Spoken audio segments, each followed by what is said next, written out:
Hello बच्चों, आज हम लोग न्यू चैप्टर स्टार्ट करने वाले हैं केमिस्ट्री का। इनऑर्गेनिक केमिस्ट्री का लास्ट चैप्टर होगा और ये बिल्कुल न्यू चैप्टर है। जैसे carbon and its compound 10th class में बिल्कुल न्यू चैप्टर था, वैसे ही वाला भी बिल्कुल न्यू चैप्टर है। चैप्टर का नाम है कोऑर्डिनेशन कंपाउंड्स। कोऑर्डिनेशन कंपाउंड्स, यहाँ पर हम लोग थोड़ा कोऑर्डिनेट बॉन्ड्स, मिडिल कॉम्प्लेक्सेस, इनके बारे में पढ़ेंगे। जो ये वाला चैप्टर है इसकी वैसे तो वेटेज 3 मार्क्स है, बट क्योंकि आइसोलेशन चैप्टर आप लोगों का कट हो चुका है, इसलिए ये वाले चैप्टर की वेटेज 4 मार्क्स to 5 मार्क्स रहेगी। क्योंकि इसी की फिर वेटेज एडजस्ट हो सकती है, तो 4 to 5 मार्क्स इसकी वेटेज रहेगी। जितना मैं नोट्स में कराऊंगी बस उतना ही मोर देन सफिशिएंट है इस चैप्टर में। इस चैप्टर में काफ़ी सारा पोर्शन कट हो चुका है, बट जो पोर्शन डी ब्लॉक को रिलेट कर रहा होगा वो हम लोग पढ़ेंगे ही पढ़ेंगे। तो बिल्कुल स्टार्टिंग से स्टार्ट कर रही हूँ मैं, आज आराम आराम से बता रही हूँ, उसके बाद हम लोग थोड़ी स्पीड पकड़ लेंगे। और यहीं पर मेरे फ़ोन ने अपना फोकस लूज कर लिया। अब ठीक है, अब आता है हमारे पास, सबसे पहले स्टार्ट करने से पहले हमें कुछ बेसिक आज टर्मिनोलॉजी पढ़नी है। तो सबसे पहले आता है हमारे पास concepts of acid and base. सबसे पहली जो चीज़ आती है हमारे पास वो आता है concept of acid and base. तो अभी तक हमने एसिड और बेस के 3 तरह के कॉन्सेप्ट पढ़े हैं। एक हमने पढ़ा था एरेनियस कॉन्सेप्ट, एक हमने पढ़ा था ल्यूइस कॉन्सेप्ट, और एक हमने पढ़ा था ब्रोंस्टेड-लॉरी कॉन्सेप्ट। अब इन तीनों कॉन्सेप्ट में से हमें इस चैप्टर के लिए ल्यूइस कॉन्सेप्ट पे ध्यान देना है। तो जब हम लोग Lewis concept of acid and base पढ़ रहे थे तो उसमें हमने 2 चीज़ पढ़ी थी। एक पढ़ा था हमने ल्यूइस एसिड के बारे में और एक हमने पढ़ा था ल्यूइस बेस के बारे में। तो हमने सिंपल शब्दों में पढ़ा था ल्यूइस एसिड वो होता है जो कि इलेक्ट्रॉन पेयर एक्सेप्टर होता है। यही तो चीज़ पढ़ी थी कि ल्यूइस एसिड वो होता है जो कि इलेक्ट्रॉन पेयर एक्सेप्टर होता है। इसका मतलब ये हुआ कि इसके पास इलेक्ट्रॉन की कमी होती है, इलेक्ट्रॉन की कमी होती है, और इंग्लिश में उसे बोल देंगे कि इलेक्ट्रॉन डेफिशिएंट स्पीशीज होती है। मतलब इसके पास इलेक्ट्रॉन कम होते हैं, तभी तो इलेक्ट्रॉन को अपनी तरफ एक्सेप्ट करेगा। और ल्यूइस बेस क्या होता है? ल्यूइस बेस का मतलब होता है इलेक्ट्रॉन पेयर डोनर, या फिर वो जिसके पास एक्स्ट्रा इलेक्ट्रॉन्स होते हैं, या फिर सिंपल शब्दों में जिसके पास एक्स्ट्रा इलेक्ट्रॉन्स हो सकते हैं। तो ल्यूइस एसिड वो होता है जो कि इलेक्ट्रॉन पेयर एक्सेप्टर होता है, जिसके पास इलेक्ट्रॉन्स की कमी होती है। और ल्यूइस बेस वो होता है जिसके पास एक्स्ट्रा इलेक्ट्रॉन्स होते हैं और वो इलेक्ट्रॉन्स को क्या कर देता है, डोनेट कर देता है। उसको हम लोग बोलते हैं ल्यूइस बेस। ठीक है, सिंपल है बिल्कुल। अब आपको एक चीज और याद रखनी है, यहाँ पर ल्यूइस बेस का एक दूसरा नाम है हमारे पास जिसको हम लोग बोलते हैं लाइगेंड। ठीक है, इसका नाम है लाइगेंड। ये जो टर्म है वो यूज होगी, ल्यूइस बेस बोल दो, या फिर इलेक्ट्रॉन पेयर डोनर बोल दो, या फिर लाइगेंड बोल दो। आज हमारे एक न्यू टर्म यहाँ पे इंट्रोड्यूस हुई जिसका नाम है लाइगेंड। अगर आपसे कोई पूछेगा कि लाइगेंड का मतलब क्या होता है, लाइगेंड का मतलब हुआ वो स्पीशीज जिनके पास फालतू के इलेक्ट्रॉन्स पड़े हुए हैं and they are capable of donating electrons. इसको हम लोग बोलते हैं लाइगेंड, या फिर सिंपल भाषा में ल्यूइस बेस। ठीक है, अब क्या होगा, अब हमारे पास कुछ मैं केमिकल्स लिख रही हूँ और आप लोगों के आगे वो केमिकल्स लिख देती हूँ। आपको ये फाइंड आउट करना है कि वो ल्यूइस एसिड है या फिर ल्यूइस बेस है। ये वाला काम करेंगे। वीडियो पॉज करना और अपने आप आंसर मन मन में अज्यूम करना कि क्या है, फिर हम चेक करेंगे कितना सही है कितना सही नहीं है। ठीक है, ये कार्बन मोनोऑक्साइड हो गया, NH3 हो गया, AlCl3 हो गया, इसके अलावा OH नेगेटिव हो गया, इसके अलावा CCl4 हो गया, इसके अलावा Mg2+ हो गया, इसके अलावा CN1 नेगेटिव हो गया, इसके अलावा Cl नेगेटिव हो गया, इसके अलावा SiCl4 हो गया। तो वीडियो पॉज करो और उसके बाद फाइंड आउट करो रफ में कि ये ल्यूइस एसिड है या फिर ल्यूइस बेस है। उसके बाद हम लोग अपने चैप्टर की प्रॉपर डेफिनेशंस में आ जाएंगे। तो सबसे पहले तो तुम्हें ल्यूइस बेस मतलब लाइगेंड का मतलब पता होना चाहिए, और यहाँ से हम कैलकुलेट करना स्टार्ट कर देंगे। वीडियो पॉज करो और फाइंड आउट करो। तो सबसे पहले आता है हमारे पास कार्बन मोनोऑक्साइड। कार्बन मोनोऑक्साइड में देखें हम लोग तो कार्बन के लास्ट शेल में कितने इलेक्ट्रॉन होते हैं, 4, और ऑक्सीजन के लास्ट शेल में कितने होते हैं 6। अगर हम इनकी बॉन्डिंग की बात करें, ये रहा, ठीक है। कार्बन मोनोऑक्साइड में क्या है कि कार्बन और ऑक्सीजन के बीच में कितने बॉन्ड होते हैं, डबल बॉन्ड होता है, ठीक है। और यहाँ पर क्या है, हमारे पास लोन पेयर ऑफ इलेक्ट्रॉन्स है, इस वजह से क्या होगा, ल्यूइस बेस होगा। NH3 में तो हम शुरू से ही पढ़ रहे हैं, नाइट्रोजन के पास लोन पेयर ऑफ इलेक्ट्रॉन है, तो ये क्या हो गया, ल्यूइस बेस हो गया। अब AlCl3 में देखते हैं, एल्यूमिनियम के लास्ट शेल में कितने इलेक्ट्रॉन होते हैं 3, क्लोरीन के लास्ट शेल में कितने इलेक्ट्रॉन होते हैं 7। तो एक इसको थोड़ा स्टार बना देते हैं, अब ठीक है, तो ये हो गया। तो यहाँ पर अगर मैं देखूँ तो क्लोरीन तो स्टेबल हो रहा है, लेकिन एल्यूमिनियम के लास्ट में तो 6 इलेक्ट्रॉन रह गए। इसका मतलब क्या हो गया, जो एल्यूमिनियम है उसके पास तो डेफिशिएंसी हो गई इलेक्ट्रॉन की, सेंट्रल एटम के पास कम इलेक्ट्रॉन है, तो ये क्या हो गया, ल्यूइस एसिड। उसी तरह से OH नेगेटिव, OH नेगेटिव का क्या मतलब हुआ, नेगेटिव का मतलब क्या हो गया, एक्स्ट्रा इलेक्ट्रॉन्स, तो ये क्या हो गया, ल्यूइस बेस, ठीक है। अब तुम बाकियों के कैलकुलेट कर लेना। अब मैं SiCl4 का बता रही हूँ कि SiCl4 क्या है। अब ध्यान से समझना, SiCl4 का एक स्पेशल केस हो गया। अब SiCl4 का हम कैसे पता करें कि ल्यूइस एसिड या फिर बेस है। तो सिलिकॉन है मेरे पास, सिलिकॉन का एटॉमिक नंबर कितना होता है 14, configuration 1s2 2s2 2p6 3s2 3p2, यही तो बैठेगा, 14 यही बैठेगा। अब उसके बाद हम क्या करेंगे, हम इनका डब्बा बनाना स्टार्ट कर देंगे। तो 1s2 2s2 2p6 फिर 3s2 फिर 3p2, और जहाँ पर 3p होता है वहाँ पे बेटा 3d भी होता है, अभी वो खाली है, ये हो गया। अब क्या होगा जब ये, हाँ एक और चीज़ बहुत ध्यान से समझना, अब मेरे पास ये सिलिकॉन है, ठीक है। अब मेरे पास क्या करना है, मुझे इसमें SiCl4 रखना है, ठीक है। अब मुझे फाइंड आउट करना है कि जो SiCl4 है क्या है। अब क्वेश्चन ये है कि इसका इलेक्ट्रॉन डॉट स्ट्रक्चर से हम लोग क्यों नहीं एक्सप्लेन कर सकते, तो रीज़न ये है, सिलिकॉन के लास्ट शेल में कितने इलेक्ट्रॉन होते हैं 4, ठीक है, और क्लोरीन के लास्ट शेल में कितने होते हैं 7। तो क्लास बिल्कुल मिस नहीं करनी इस चैप्टर की, काफ़ी ज़्यादा इम्पोर्टेंट चैप्टर है। एक और क्लोरीन ले लेते हैं, तो एक क्लोरीन स्टेबल हो गया, 2 क्लोरीन स्टेबल हो गया, 3 क्लोरीन स्टेबल हो गया, 4 क्लोरीन स्टेबल हो गया, और सिलिकॉन भी स्टेबल हो गया। तो हुआ क्या, सिलिकॉन के लास्ट शेल में कितने इलेक्ट्रॉन हो गए 4, तो उसके पास पहले से ही थे 4, उसको इन क्लोरीनों से मिल गए, तो सिलिकॉन के लास्ट शेल में टोटल कितने इलेक्ट्रॉन्स हो गए 8। अब सिलिकॉन के लास्ट शेल में 8 इलेक्ट्रॉन्स हैं।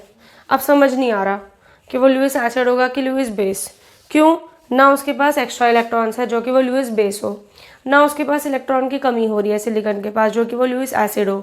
लेकिन जिस भी मॉलिक्यूल के स्ट्रक्चर में, अब जैसे ये सिलिकॉन है, अब जब ये एक्साइटेड हो जाएगा तो एक्साइटेड होगा तो क्या होगा, जब ये एक्साइटेड होगा तो एक इलेक्ट्रॉन इधर आ जाएगा और ये चारों के चारों क्लोरीन इधर आ जाएंगे। अभी इसका डी ऑर्बिटल एग्जिस्ट कर रहा है लेकिन खाली है, तो जिस भी मॉलिक्यूल में डी ऑर्बिटल हो पर वो खाली हो, वो मॉलिक्यूल ल्यूइस एसिड की तरह वर्क करता है। एक इस चीज़ को याद रखना। और अगर तुम्हें ये वाली चीज़ याद नहीं है तो मैंने तुम लोगों को इक्विलिब्रियम में समझाया था कि जिस भी एटम के सेंट्रल एटम में 8 इलेक्ट्रॉन पूरे होते हैं वो भी ल्यूइस एसिड की तरह बिहेव करता है। तो जो SiCl4 है वो भी क्या हो गया, ल्यूइस एसिड हो गया। यहाँ तक हो गया। अब हम लोग अपने चैप्टर पर आ जाते हैं कि भाई ये कोऑर्डिनेशन कंपाउंड क्या चीज़ है, ठीक है। आ जाते हैं हम लोग अपनी डेफिनेशन पर कि ये कोऑर्डिनेट कंपाउंड या फिर कोऑर्डिनेशन कंपाउंड होता क्या है। तो कोऑर्डिनेशन कंपाउंड क्या होता है, सिंपल शब्दों में कोऑर्डिनेशन कंपाउंड एक ऐसा कंपाउंड होता है, इनऑर्गेनिक कंपाउंड होता है ये। तो कोऑर्डिनेशन कंपाउंड एक ऐसा कंपाउंड होता है जो कि कोऑर्डिनेट बॉन्ड से बना हुआ होता है, उसको हम लोग बोलते हैं कोऑर्डिनेशन कंपाउंड। तो coordination compound is a compound which is made up of coordinate bond. एक एग्जाम्पल लेकर के चलते हैं। अभी तो तुमने इनको बनाना नहीं सीखा है, तुम्हें टर्मिनोलॉजी नहीं पता, बट एक एग्जाम्पल ले लेते हैं। जैसे हमारे पास एक निकल था और 4 हमारे पास कार्बन मोनोऑक्साइड थे, एक कार्बन मोनोऑक्साइड, दूसरा, तीसरा और चौथा। और हम लोगों ने पढ़ा था कि जो कार्बन मोनोऑक्साइड है वो ल्यूइस बेस की तरह वर्क करता है, ठीक है। तो उसका मतलब यहाँ पे लोन पेयर ऑफ इलेक्ट्रॉन, इधर लोन पेयर ऑफ इलेक्ट्रॉन, इधर लोन पेयर ऑफ इलेक्ट्रॉन, इधर लोन पेयर ऑफ इलेक्ट्रॉन। तो क्या होगा, ये जो ल्यूइस बेसेस होते हैं इनको हम लोग बोलते हैं लाइगेंड्स। ये जो लाइगेंड्स होते हैं ना, ये क्या करते हैं, कोऑर्डिनेट बॉन्ड बनाते हैं, और ये जो मेटल आयन होता है इसकी तरफ कोऑर्डिनेट बॉन्ड इस तरह से बना देंगे, मतलब इसको स्टेबल करने के लिए। अभी स्टेबिलिटी पढ़ेंगे कि क्या हो रहा है इसमें, बॉन्ड फॉर्मेशन कैसे हो रही है डिटेल में। तो उसको स्टेबल करने के लिए अपने जो इलेक्ट्रॉन्स है वो उसकी तरफ इस तरह से बॉन्ड बना देंगे, कोऑर्डिनेट बॉन्ड। मतलब ये इसको इलेक्ट्रॉन दे रहे हैं, ये उसके बदले इनको इलेक्ट्रॉन नहीं दे रहा है। तो जब ऐसा कुछ बन जाए तो इसको हम लोग बोलते हैं कोऑर्डिनेशन कंपाउंड। ठीक है, एक और एग्जाम्पल, K4FeCN का होल 6। ये इस तरह का अगर तुम्हें कोई कंपाउंड दिख जाए, इसको भी हम लोग बोलते हैं कोऑर्डिनेशन कंपाउंड। तो इसमें जो आयरन और ये जो साइनाइड H है, इनके बीच में कौन सा बॉन्ड होता है, कोऑर्डिनेट बॉन्ड। अब जैसे ये है, इसको अगर मैं पानी में मिलाऊंगी तो ये ऐसे टूटता है, 4K + FeCN का होल 6 4 नेगेटिव, ये ऐसे टूटेगा।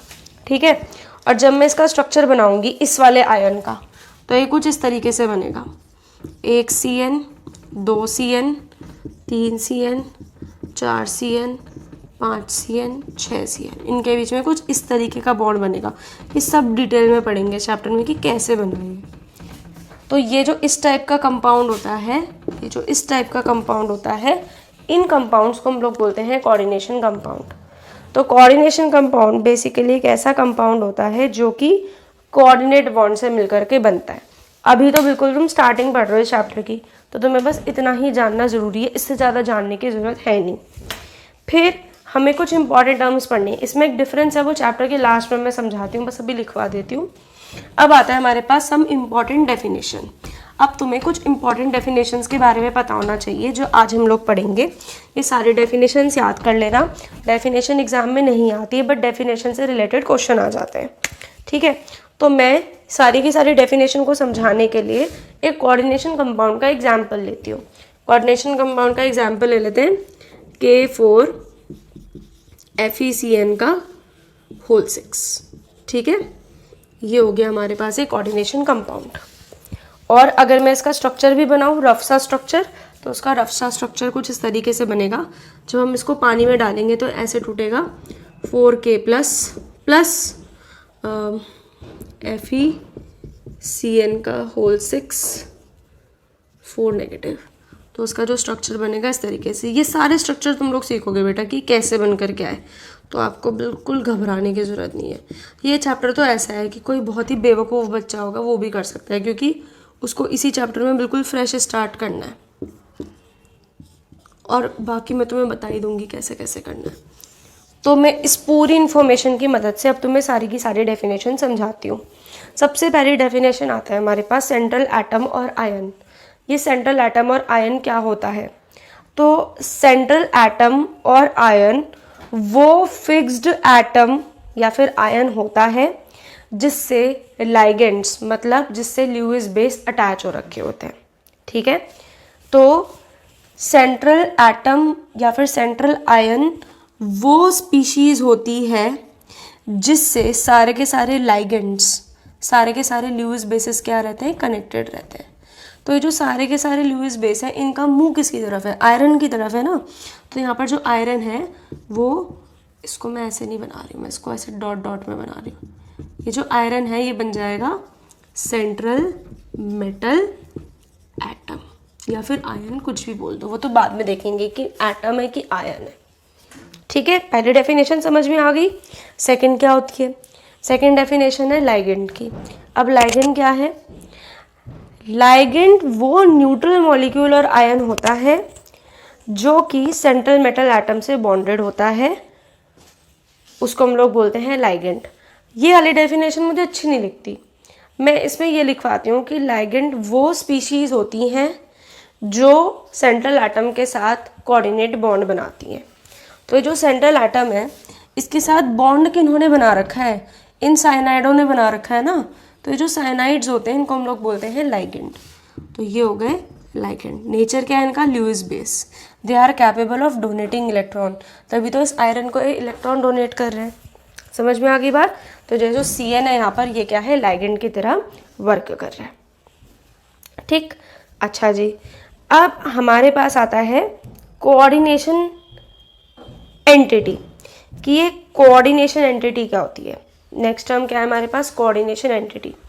तो कोऑर्डिनेशन एंटिटी का मतलब हुआ central metal atom plus ligand, उसको हम लोग बोलते हैं कोऑर्डिनेशन एंटिटी। इसका मतलब हमारा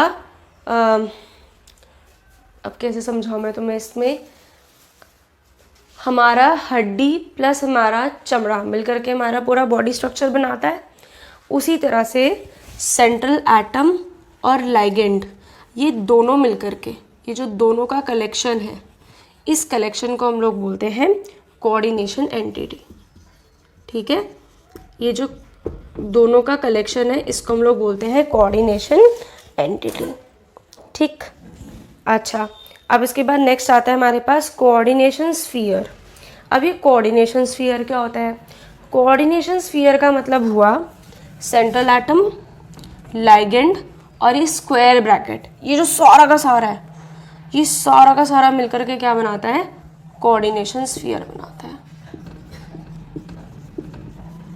ये क्या बनाता है? सारा का सारा कोऑर्डिनेशन स्फीयर बनाता है। सिंपल शब्दों में कहूँ, आयरन क्या है? सेंट्रल मेटल एटम, सेंटर में मेटल ही रहेगा और वो भी डी ब्लॉक का रहता है। ये जो है, ये जो इलेक्ट्रॉन बेचारे इस मेटल को डोनेट कर रहे हैं, ये सारे के सारे होते हैं हमारे लाइगेंड्स और ल्यूइस बेस होता है ये।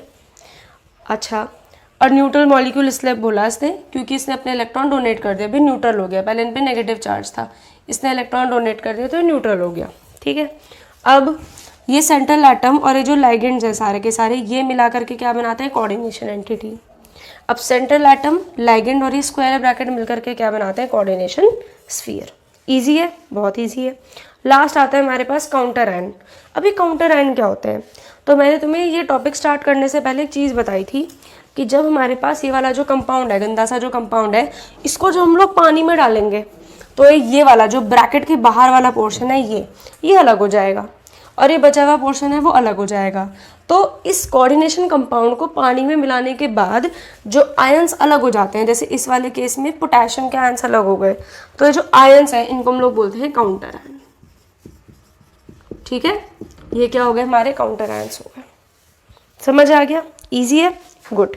अब मैं क्या कर रही हूँ, मैं 2 एग्जाम्पल लिख रही हूँ और इन दोनों एग्जाम्पल में तुम लोगों को यही सारी चीज़ें कहानियाँ से बतानी है कि कौन सा सेंट्रल मेटल आयन है, कौन सा क्या है, कौन सा क्या नहीं है।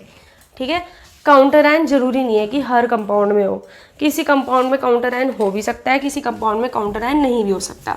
इसमें मैं तुम्हें बहुत सारे क्वेश्चन दूंगी, कुछ एनसीईआरटी से बाहर के भी होंगे क्योंकि एनसीईआरटी में ज़्यादा क्वेश्चंस नहीं है, बट प्रैक्टिस के लिए।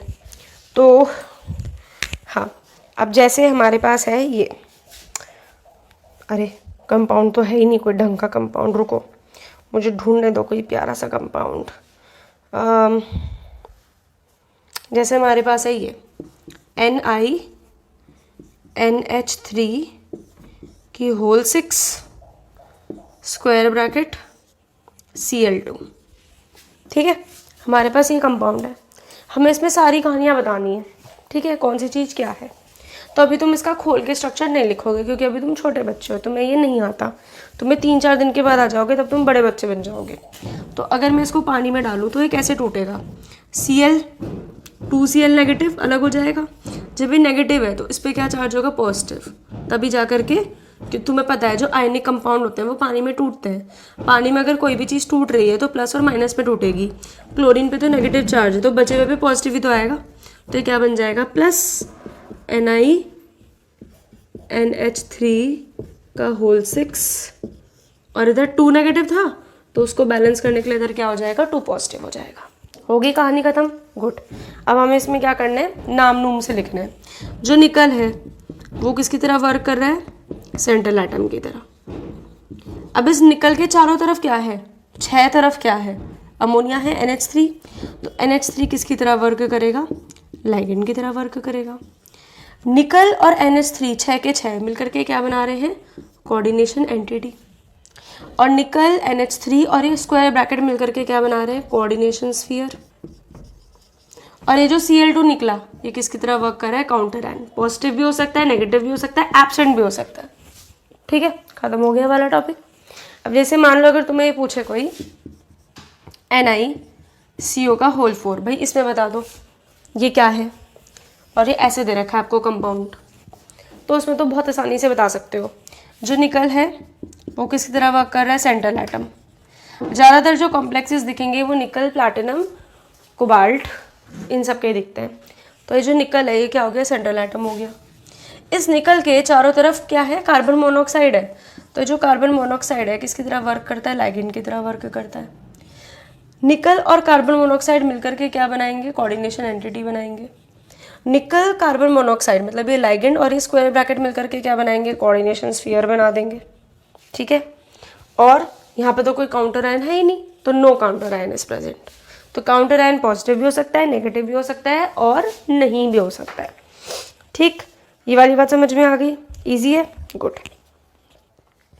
अच्छा, अब आता है हमारे पास टाइप्स ऑफ कॉम्प्लेक्सेस। ये जो कोऑर्डिनेशन एंटिटी है इसको हम लोग कोऑर्डिनेशन कॉम्प्लेक्स भी बोल सकते हैं। ठीक है, अब आता है हमारे पास टाइप्स ऑफ कॉम्प्लेक्सेस। अब नेक्स्ट हेडिंग लिख लेते हैं, कंप्लीट ही करवा देती हूँ, ये फिर काफ़ी सारा हो जाएगा आज के लेक्चर के लिए। वैसे भी 1-2 दिन से लेक्चर हुए नहीं ठीक से। अब ये जो कॉम्प्लेक्सेस थे ना, जो प्लस और माइनस थे, जो ब्रैकेट वाला पोर्शन था, तो एक सेकेंड। अब देखो, अब नेक्स्ट आता है हमारे पास टाइप्स ऑफ कॉम्प्लेक्सेस। ये लास्ट टॉपिक है आज का, ठीक है। फिर कल से मैं कुछ नया समझाऊंगी इसमें, पर हर वीडियो देखने के बाद प्लीज़ बता दिया करो। जो बच्चे इस चैप्टर में हर वीडियो के बाद रिस्पॉन्स देंगे ना, उन्हें समझ आया नहीं आया, उन्हीं पे मैं ध्यान दूंगी और उन्हीं के मैं डाउट्स लूँगी, वरना मैं नहीं लेने की। अब आता है हमारे पास टाइप्स ऑफ कॉम्प्लेक्सेस या फिर टाइप्स ऑफ कोऑर्डिनेशन एंटिटी। ठीक है, ये 3 टाइप के होते हैं हमारे पास। एक होता है हमारे पास कटायनिक कॉम्प्लेक्स, एक होता है हमारे पास अनायनिक कॉम्प्लेक्स, और एक होता है हमारे पास न्यूट्रल कॉम्प्लेक्स। ये क्वेश्चन आ सकता है कि कौन सा कटायनिक है, कौन सा अनायनिक है, कौन सा न्यूट्रल है। तो हमारे पास 3 तरह के कॉम्प्लेक्स होते हैं, एक होता है कटायनिक कॉम्प्लेक्स, एक होता है अनायनिक कॉम्प्लेक्स और एक होता है न्यूट्रल कॉम्प्लेक्स। अब एक एक करके इनके बारे में पढ़ते हैं। एक एग्जाम्पल लेते हैं, जैसे मेरे पास है NiNH3 का होल 6 Cl2। जब मैं इसको पानी में डालूंगी तो ये कैसे टूटेगा, NiNH3 का होल 6 अलग हो जाएगा प्लस Cl अलग हो जाएगा। Cl पे क्या चार्ज होता है, नेगेटिव। इस पूरे कॉम्प्लेक्स पे क्या चार्ज आ जाएगा, पॉजिटिव। तो अगर ऐसी सिचुएशन बन जाए और जो स्क्वायर ब्रैकेट है इसके बाहर पॉजिटिव चार्ज आ जाए, तो ये कौन सा कॉम्प्लेक्स हो गया, कटायनिक कॉम्प्लेक्स हो गया। आसान था। अगर तुम इस चैप्टर में इतना भी समझा दोगे, इतना भी पढ़ लोगे ना जितना मैंने आज में बताया, तो इतना भी हमारा 1 मार्क का क्वेश्चन कवर अप करता ही करता है। इसमें हर एक लेक्चर में मार्क्स का आपका इंपॉर्टेंस रहेगा। अच्छा जी, अब एक और कंपाउंड K4FeCN का होल 6। जैसे हमारे पास ये कंपाउंड है, इसको जब हम लोग पानी में डालेंगे तो कैसे टूटेगा, 4K प्लस FeCN का होल 6। ठीक है, पोटेशियम पे क्या चार्ज होता है, पॉजिटिव, तो इस पे क्या चार्ज हो जाएगा, नेगेटिव। तो अगर इस स्क्वायर ब्रैकेट के बाहर नेगेटिव चार्ज आ जाए तो ये कौन सा कॉम्प्लेक्स हो गया, अनायनिक कॉम्प्लेक्स हो गया। लास्ट, जैसे मेरे पास है NiCO का होल, क्या लिख दिया मैंने, जैसे हमारे पास है NiCO का होल 4, ये है। ठीक है, तुम इसको पानी में मिला दो, ये तो वही रहेगा, टूटेगा थोड़ी ना, पानी में एज इट इज रहेगा, नहीं टूटने का ये। तो इस पे तो कोई भी चार्ज नहीं है, 0s के बाहर चार्ज, तो ये कौन सा कॉम्प्लेक्स हो जाएगा, न्यूट्रल कॉम्प्लेक्स। अपनी मैथ्स मत लगाना फालतू की कि किसी भी चीज़ की पावर 0 1 होता है, इसका मतलब इस पर कोई भी चार्ज नहीं है, हम केमिस्ट्री पढ़ रहे हैं। तो ये हो गया हमारा न्यूट्रल कॉम्प्लेक्स। आज हम लोग इतना ही पढ़ेंगे और कल हम लोग लाइगेंड्स और उसके टाइप्स को डिटेल में पढ़ेंगे, फिर हम इनका नॉमेनक्लेचर पढ़ेंगे। तो कुल मिलाकर के मैं बहुत मज़ा आने वाला है चैप्टर में। इतना अगर हो जाए तो मुझे बता देना, ठीक है। Okay bye.